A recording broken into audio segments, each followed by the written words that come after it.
afternoon. Good afternoon. What is up, my beautiful people? And welcome back for, you guessed it, My Plate, My Choice. All right. Your favorite Monday nutritional guide to how to live a healthier life. Like it's just real simple, right? I hope that your week is off to a great start. I'm so happy to have you guys back. Oh, what are we going to talk about today? All right. So, well, first, before I get into what we're going to talk about, let me say this. Shout out to you for locking in, tuning in, and just kind of making decisions to live a better life, right? Making decisions to live a healthier life and making the commitment to doing better. You all know that life is about decisions, right? Your relationship with God is about decisions and choices. Your your relationship with anything, I don't care what area, your relationship with your budgeting, your relationship with your finances is about what? Your decision making, your ability to ignore a sale over here and say, I'm working on something greater, so I can't keep giving my money to this sale over here, right? Your life is about the choices and the decisions that you make. Your relationship with your health, your relationship with your body, your relationship with your nutrition is the same. It's the same. It is qualified by the decisions that you make on a daily basis. So you make the first step, which is the easiest step, which is locking in every other Monday for My Plate, My Choice, this community that we have built for 2 years now, where we grow, learn, and build together. So shout out to you for making the first commitment, right? Now, second to that, right? Because that's the easiest commitment. That is the easiest thing to do, to say, all right, I'm going to sit in, I'm going to watch My Plate, My Choice, I'm going to take some notes, and then I'm going to try to learn and grow from that. That's decision one, and that's the easiest, right? All right, so everything after that, though, is where it gets a little complicated. Everything after that is where we got to be more intentional. Everything after that is where we have to have a plan. So here's what we're going to talk about today. Like, I really plan to cook today, but I have gotten this question quite a few times, and I think I have hinted on this, but I really want to kind of do a bit of a deep dive on this topic because I hear about it more than anything else. And the topic is intermittent fasting. Intermittent fasting. For those of you, I don't knock it. I'm not against intermittent fasting, so don't hear me say that. But I'm going to outline some things that I think will help you, and that will help you kind of understand what intermittent fasting is, and will help you make a decision as to if intermittent fasting is good for you and if it will actually work for you, right? So the first question that you have to ask yourself, or the first thing that you have to do is what? Establish a plan. Why am I going to fast? Why would I fast? That's a question you ask with anything that you do. Why am I doing this, right? So what is the purpose of fasting? Am I just fasting as like a quick way to lose weight? Am I just fasting because somebody else told me that it worked for them and that they lost a lot of weight? Like, why am I fasting? All right. So here's the thing that you have to understand. Intermittent fasting done correctly. Now you will hear me drop emphasis on that all day, all day on this stream, on this pod, right? Done correctly will improve fat loss. How, George? Because when you fast, insulin levels drop. Lower insulin levels make it easier for your body to tap into stored fuel for fat, right? So intermittent fasting done correctly will do that. But George, why do you keep saying done correctly? All right. So let's say this, and we'll get to some windows in a minute, and I'll tell you like a window I like to operate in when I intermittent fast. Here's the thing you got to think about. Intermittent fasting is not a umbrella for you to say, I'm going to go however many hours without eating, right? I'm going to go 12 hours without eating. I'll eat 12 and not eat 12, or, I'll give myself an 8-hour window to eat, or a 6-hour window to eat, or 4, whatever your window is, right? It is not for you to hide under that umbrella. And then all of a sudden, when your window hits, now you begin to weaponize your appetite and you go after any and everything that you crave throughout that day. That is not the goal of intermittent fasting. And I guarantee you, you will not lose weight. You will not move. No, there will be no benefits from that. And I hear people say this. This is why I get asked this quite often. People will say, well, if I intermittent fast, I'm not eating as much as I normally eat. So When my window comes open to eat, I can have what I want to have. That is incorrect. That is incorrect. It is not for you to go into that window and now say, I can binge eat for the next 8 hours. I'm going to have a couple bags of chips. I'm going to have some ice cream. I am going to eat one meal. Oh, I thought about this honey bun earlier today that I wanted, but it's not for you to stockpile that window and say, I'm going to do whatever I want to do in this window, right? So here's what you got to understand. So it will also, let me get to all the benefits, all right? Here's the thing, all right? It'll also improve metabolic health. Fasting periods improve insulin sensitivity, support blood sugar control, and reduce inflammation markers, all right? It will also encourage calorie control without counting. How, George? So you've heard me talk about, right? You've heard me talk about, like, for instance, I track, right? I track what I eat. Here's my food scale. It's a digital scale, and it's connected to an app on my phone. So I put my stuff on here. It'll literally bring it up, what I'm eating. It'll give me a full breakdown. You know, we've talked about that before, so I'm not going to waste time going through that right now, okay? So, but when you intermittent fast, it will help you control your caloric intake without actually having to track what you take in. But again, done correctly, it's not for you to get in that window and go crazy. You know how, okay, have you ever seen, like, you as a parent, and if you are a parent, and if you're not a parent, maybe you've just been to a birthday party for little children or whatever, right? And like, let's say it's at a jump park, right? And it's almost like everybody comes in the jump park in an orderly fashion, right? And because the parent has to pay and the kid has to get, you know, a rubber band, a wristband, some type of marker to let them know that they have paid, right? So once they get that identification that says your parent paid for you to jump this hour, the parent like releases the child, and the child like, they shoot off and they are free for the next hour. They're not coming back to see you until they what? Need some money. Then they going back again. Then they coming back. Mom, can you give me something to eat? Then they go back and they are full stream ahead, right? Touching, playing, jumping, everything for that time period. I got an hour. I'm going to do everything in that hour. You cannot treat intermittent fasting that way. You cannot. Within that hour, it is not a free-for-all and you just go have at it. No, it will help you because now you're training your body to do what? Eat in a certain window. Well, what am I doing when I eat in this window? I'm not eating as much. I'm not consuming as much because I've shortened my window. See, intermittent fasting is really good for people like if you're a snacker, right? You ain't got to tell me, just raise your hand in your house, in your car, at your job, wherever you are, just raise your hand. If you are a snacker, you know this, I know this, right?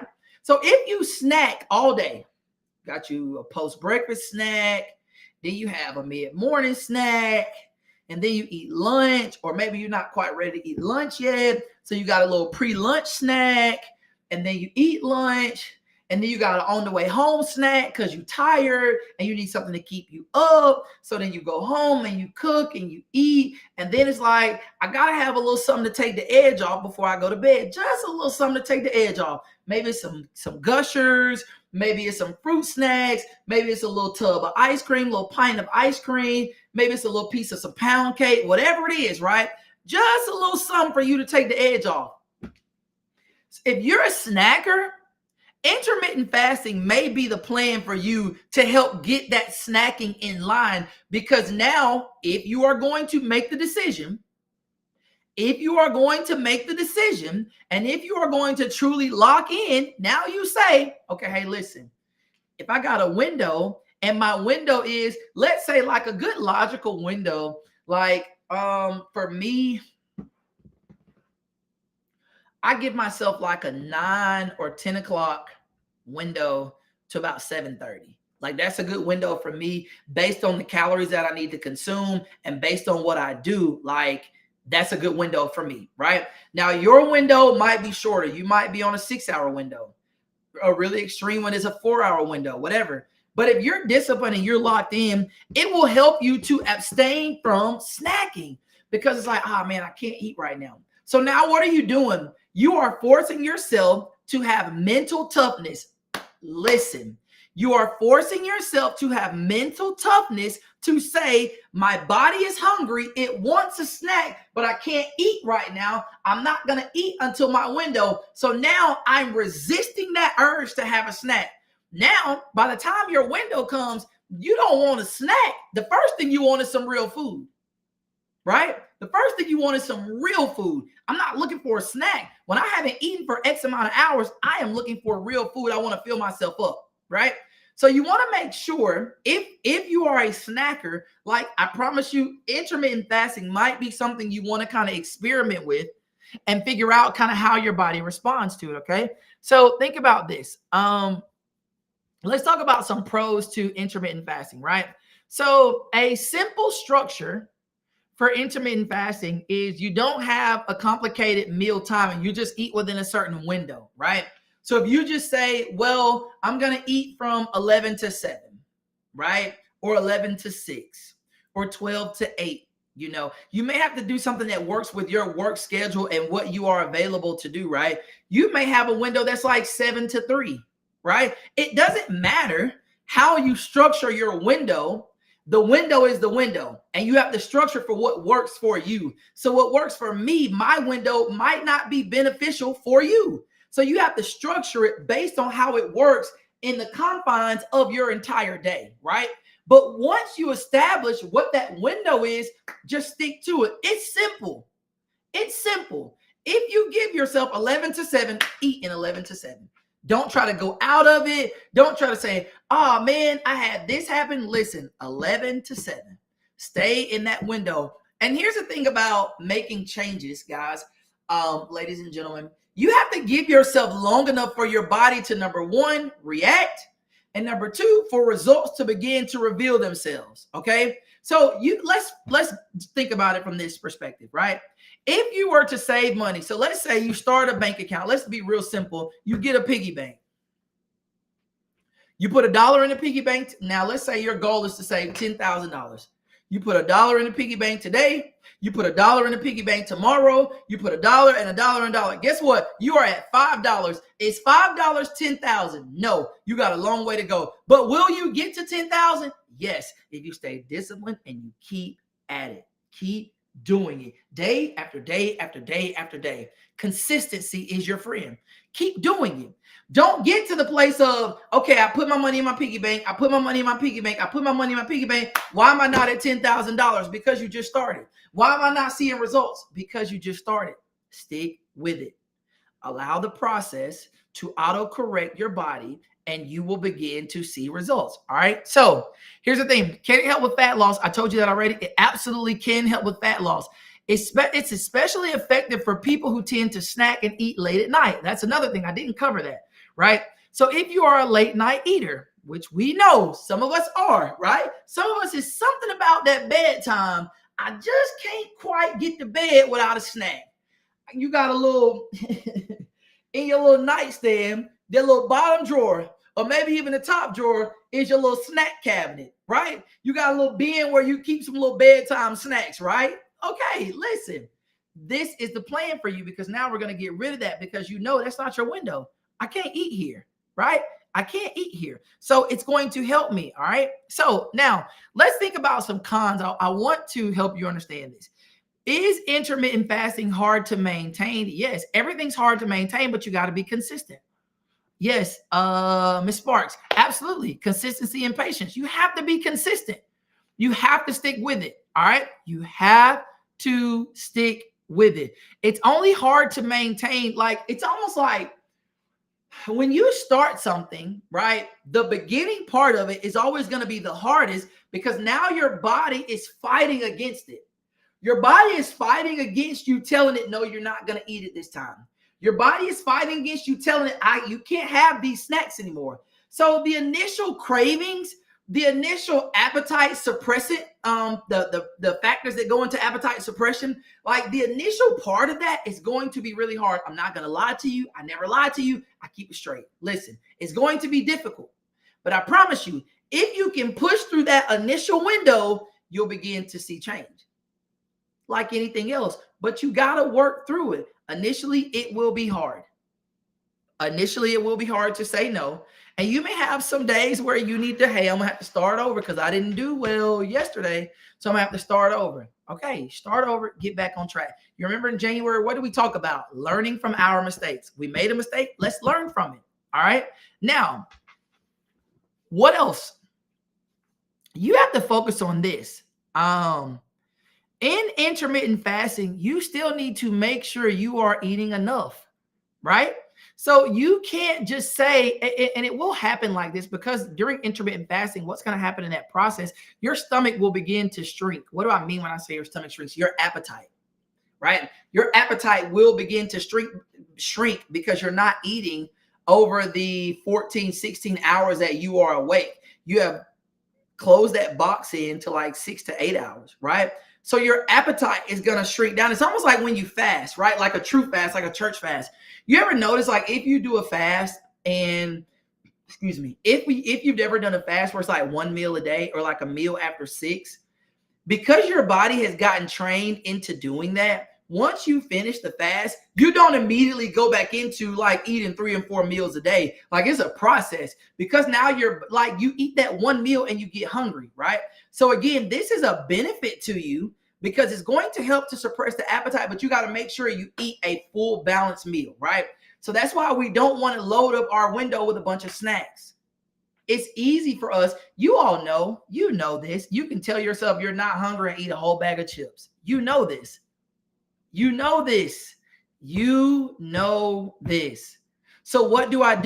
My first meal needs to be a full balanced meal. Protein, carbs, and veggies. All right. Protein, carbs, veggies. And I'm not talking about protein, carbs, veggies from Chick-fil-A. I'm talking about a full loaded plate of something like, maybe some chicken thighs, maybe some chicken breasts, maybe salmon, maybe tilapia, maybe some ground turkey, maybe some ground beef, maybe steak if you eat that, right? Turkey burger, something like that. And then you want to go for a good carb source, some basmati rice or some jasmine rice or some quinoa, sweet potatoes. Even if you do a regular potato, like you can take a russet potato, right? If you just feel like, all right, man, I got an appetite for some fries. I showed you guys a year ago how to make fries out of a russet potato. And like, it's so much better because I'm going to throw it in the air fryer. I'm going to throw it in the oven. So you're not getting that deep fried French fry like you would get from Chick-fil-A or McDonald's or Burger King or whatever, right? So you still have that, and your mind, because it's so much of it is up here, right? So your mind feels like, oh yeah, I got a French fry. Cool. You can get you some ketchup or whatever. So now you got your carb source. And now I want to get a good vegetable source. Brussels sprouts, broccoli, spinach, green beans, cabbage. But all these things, when you cook it, I want you to cook it at the point of it being bright green. Asparagus, I want you to cook it at the point of it being bright green. We don't want anything that's deep green to the point that it's almost brown. That's not what we want. All right. So that's what that first meal needs to look like. Once you hit your window of now I can eat, you want to eat a balanced meal. So now, boom, I've consumed a balanced meal. Now, if you want to give yourself one snack in that window, cool. I'm not telling you this is prison and you cannot have snacks. Give yourself a snack. Plan for the one snack. Ladies and gentlemen, what did I say? One snack. Plan for the one snack. Okay, what does one snack look like? If Gushers are your vice, I know some people that they have a strong addiction to Gushers. If Gushers are your vice, you eat 1 pack of Gushers. If you want some chips, right, that's fine. Look at the bag. See what a serving size of chips is. It's a serving size of chips, 14 chips. Okay, get a Ziploc bag. Put 14 chips in that Ziploc bag, seal it. Now, and close the bag up and put it back in your pantry. When your window opens and you eat that one balanced meal, eat that serving of whatever it is and be done. Now, don't go back to it.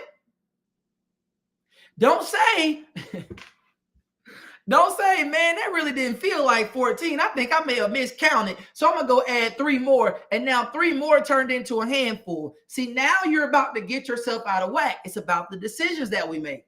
So I'm telling you, you can have certain things in that window, but listen, it doesn't need to be daily. If you want to say, okay, I'm going to intermittent fast, but I do want to have ice cream, that's fine. That's fine. Have the ice cream one day a week. Have it one day. And let it be a day that you know you're very active, right? Let it be a day you know you're the most active day of the week. Let that be the day that you have whatever you feel like you need to have. Let it be the most active day of the week. Why? Because you're burning more calories on that day. So let it be the day that you know you go walking every Saturday. Let it be that day. Let it be that day. On Sunday, you go play pickleball with your friends. Let it be that day. Let it be that day. You go to the gym on Monday mornings and you do some walking. Let it be that day. Whatever the day is that your calorie burn increases because you have some extracurricular activities that you're involved in. Let it be that day that you add that one thing in that week. All right. Now let's think about this. I want you to keep this in mind because this is a very important, two very important points that I want to share with you. Okay. Two very important points. Number one, I've told you that the deficit that you create in your window of eating, you undo all that work when you just go right into binge eating. You undo all the work. You go right into a binge, you undo everything that you did. Because you just said, all right, cool, I got my window. Now it's hammer time. I'm going crazy. You're going to undo everything you did. And then you'll come back and you'll find me at church or you'll find me somewhere in public. And you'll say, George, I watched your segment and I tried intermittent fasting, but it didn't work for me. Why didn't it work for you? Because the first thing I'm going to ask you is, what did you eat? What did you eat in your window? Because you can undo the benefits by eating the wrong things and eating the wrong things, number one, too consistently and overindulging in the wrong things. Now, two, if you overdo it, you can create hormonal stress. Very long fast combined with intense training can elevate your levels of cortisol. So you want to make sure you are balanced in your approach. Got it? Balanced in your approach. For me, honestly, the best window for me is like a 10 to 12 hour window. That works for me. A 10 to 12 hour window. I'm going to do what I need to do because you have to think about it. For me, I'm in the gym training in the morning. I'm pretty active throughout the day. And then typically I'm back in the gym, whether I'm teaching a class or whatever, at night, 3 nights out of the week. I do cardio. When I go back to the gym to teach a class, I'll get on the treadmill and I'll do 40 minutes of walking, 50 minutes of walking, right? So I need that window because when I come home from the gym, I have to be able to refuel my body enough for my next workout, which is going to happen at 4:30 the next morning. So you kind of have to balance it. Did you talk about water during intermittent fasting? No. So great point.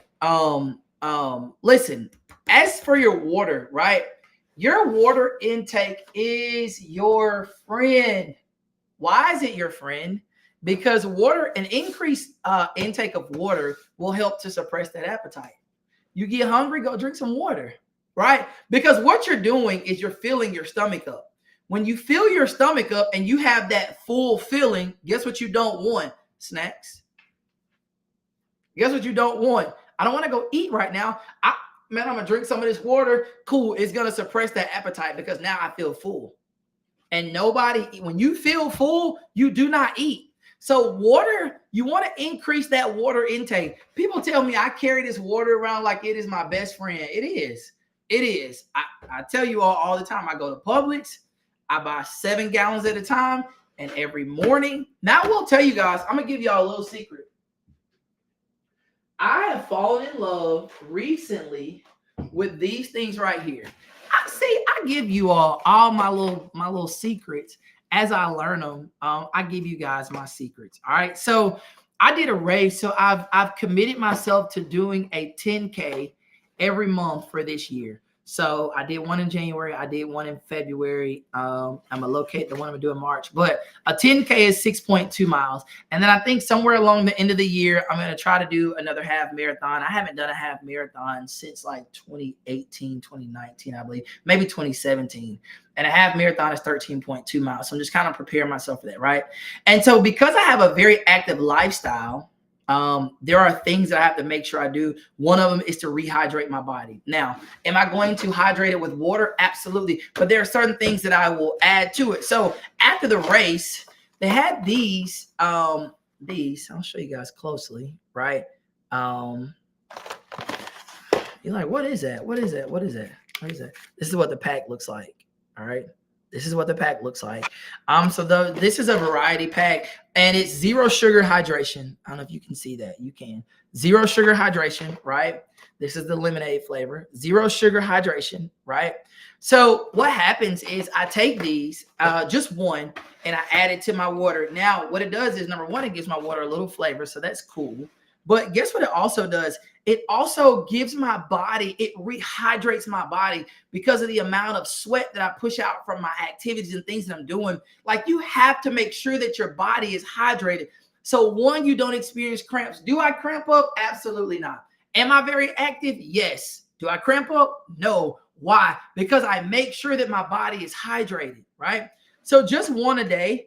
I put in the gallon. So even if you don't drink a gallon, like, get a gallon and then have a cup that you just like. Jordan loves, she got it with her at school, but Jordan's gonna keep that little Yeti cup with her, right? So if you have a job that you have a desk or something like that, like, I would just get a gallon, add it to the gallon, and now you pour from the gallon into your cup that you drink out of for the rest of the day. So now you're getting what you need. But yeah, so the packs look like this, and basically it's a hydration pack. It is a hydration pack. I'm gonna tell you what's in it. It is an electrolyte drink mix. It has 1,000 milligrams of sodium, 200 milligrams of potassium, and 60 milligrams of magnesium. No sugar, 1 gram of net carbs. I add this every day, like literally every day. That's why it's like this. It's about time for me to re-up, but I just grab and go. So I open up, grab a pack, pour it in my water, and I'm good to go. But you want to make sure, no, it's not tasteless. Each one has a flavor. So this is the lemonade flavor. And then this one is a variety pack. And the variety pack has citrus, raspberry, and watermelon. And then they have some other flavors that you can just buy individually. But yes, like, that is my absolute friend. I got turned on to this at that race I did in the beginning part of February. Man, I was like, whoa, like, this is a different ball game. So just something that you may want to add to your daily routine. But yes, water is absolutely your friend. Water will help to suppress the appetite. It'll keep you from wanting to snack, and water is good for you. Why? Because water helps to naturally flush out a lot of the toxins in your body throughout the course of the day. So you want to make sure that you are continuing to take in water. Don't tell me about how many zero sugar drinks that you drink. Man, I drink 3. I'm down to like 3 zero sugar Cokes in a day. But how much water are you drinking? How much water are you drinking? I want that to be one of our subtle goals, is to up our water intake. Got it? All right, man. We are at 27 minutes. I didn't even realize I had been talking that long. All right, 27 minutes. Hopefully I answered. I tried to stay engaged in the chat today. And I think about you and your water jug to keep me on track of my drink. Man, you already know this. Listen, I'm coming into every event. Me and my water. If my water can't come in, I'm not coming in. I gotta have my water. Like, you just know it. I'm going to drink my water, right? I hate when I get behind. I try to make sure, like, I really want to finish it. I don't finish it every day. Like, a lot of times I may get it down to like where it's like this little bit or like right here, and I'm mad that I didn't finish it. But like, I'm gonna make sure that this gallon is primarily going to be gone throughout the course of the day. So let's try to make a goal to increase that water intake. So even if you don't drink a gallon, if you say, well, George, my mental isn't there yet, I can't drink a gallon. Well, figure out how many bottles of water. I don't know off the top of my head, but how many bottles of water it is to equal a gallon. So if it's 7 or 8, try to make sure you stay on schedule. Drink a bottle within the hour. Boom, a bottle. If you do a bottle of water within every hour, you'll be good. You're on your way to work, bottle of water. Sitting at your desk, bottle of water. Another bottle. Got it? Let's go. Let's be very intentional about hitting these goals and making sure we are making better decisions. Listen, thank you guys so much for tuning in for another edition of My Plate, My Choice. If you guys have any questions, like always, everybody who has my number, hit me. If you don't have my number, that's cool. When you see me, I'm free game. Ask me whatever you need to ask me. Let's work. I want to see everybody win this year. All right. Our pastor said no more tricks in 26. We want to win this year. Okay. How often is the health segment? Is it just Mondays? Yes, it's Mondays, but it's every other Monday. So next Monday, I do a segment called The Purpose Life. And then the following Monday, it is My Plate, My Choice. So 2 My Plate, My Choice a month and 2 segments of The Purpose Life a month. Short of us having a holiday, and if one of these I know we got a holiday coming up. I don't know which Monday it falls on, but typically on holidays I don't stream. But hope that answered your question with that, Miss Sparks. Listen, other than that, you all be beautiful.